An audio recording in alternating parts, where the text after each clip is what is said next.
Good morning mga kapobre. Ayan po yung mga tanim natin na patula. Ayan, marami ng bunga pang matagal na ito nagbunga mga kapobre. Ayan marami to. Ang iba mga kapobre, mga matitigas na kasi kapag dinala mo sa palengke, bibilihin lang sa'yo ng mura. 5 piso ang kilo. So wala pa sa pagod. Ayan po. Ang daming bunga. Yan. Mga nagbubunga na, yung mga maliliit pa. So marami itong tanim natin mga kapobre na patula. Kaso malayo-layo yung iba na pinagtaniman ko. So dito tayo sa ginawa kong sa paligid lang ng kubo mga kapobre. Mga tanim-tanim na natin ng mga gulay. Ayan malalaki na yung kamatis. Isang linggo pa lang to. Hirap pagsalita mga kapobre na may ubo. May ubo ako ngayon sa kainom ng malamig na tubig. Galing sa ayan mga kapobre Bakit malaki pa yung taniman? Malaki lupa nitong binabantayan ko dito mga kapobre kasi caretaker lang po ako dito. So, bakit nagtatanim pa ako kung sino magtatanong diyan? Nakabitin sa paikot sa kubo. Ayan Kasi mga kaya pobre, itong sa mga putol na mineral, madali po dito magtubo ang tanim. At hindi aksayado sa tubig. Ayan yan mga kapobre, mga maliliit pa natin sili. Yan. Ayan. Ayan yung mga natin. Sitaw. Ayan palaki na. Ayan may mga bunga na kahit na may mga bunga pa kahit na matanda ng sitaw. Ayan yung mga natin, tanim natin na mga pichay. Ayan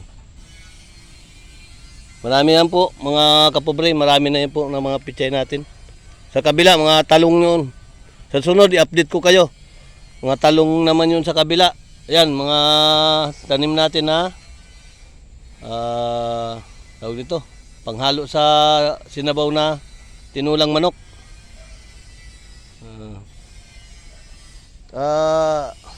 Marami tayong mga kapobring tanim na mga gulay-gulay dito.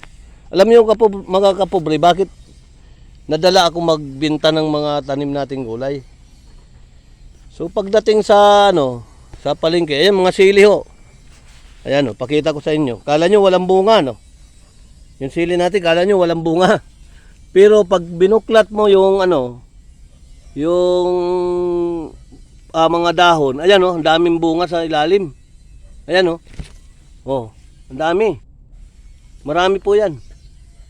Marami pong bunga yan Pero pag tiningnan mo siya sa labas, ganunin mo, mga dahon lang makikita mo. Mga kapobre. Hindi siya manakaw. Pasensya na po, mga kapobre. Ayan Marami po tayong mga tanim na mga pichay. Nakakasawa na po, mga kapobre. Nakakasawa na. Ang ginagawa ko mga kapobre, hindi po ako hindi nagyayabang yung kapobre yung magtatanim.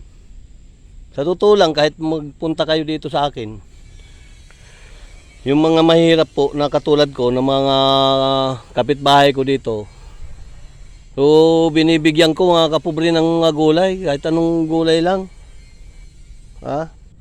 Mga papaya, patula, talbos ng ampalaya, marami dito mga kapobre, dito lang talbos ng ampalaya doon, lalo na doon mga kapobre.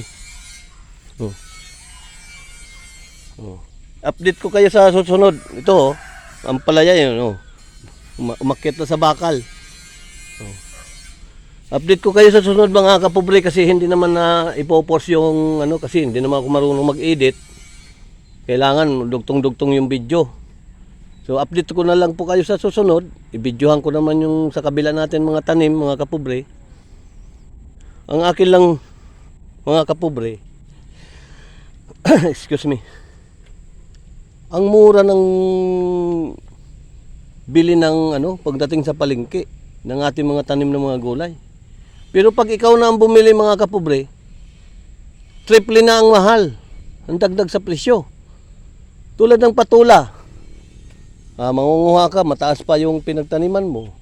Magagamit ka pa ng hagdanan. Tapos siyempre, hirap talaga magtanim mga kapobre. Magdala ka ng mga 20 kilo sa palengke. Sasakay mo sa tricycle, gagastos ka ng gasolina. So, lugi ka kasi bibilihin lang sa'yo ng 5 piso ang kilo. So, ang 20 kilos, magkano lang? 100? Tama ba mga kapobre? 100 lang ang 20 kilos. So, lugi ka sa pagod, di ba? Kaya ang ginagawa ko mga kapobre,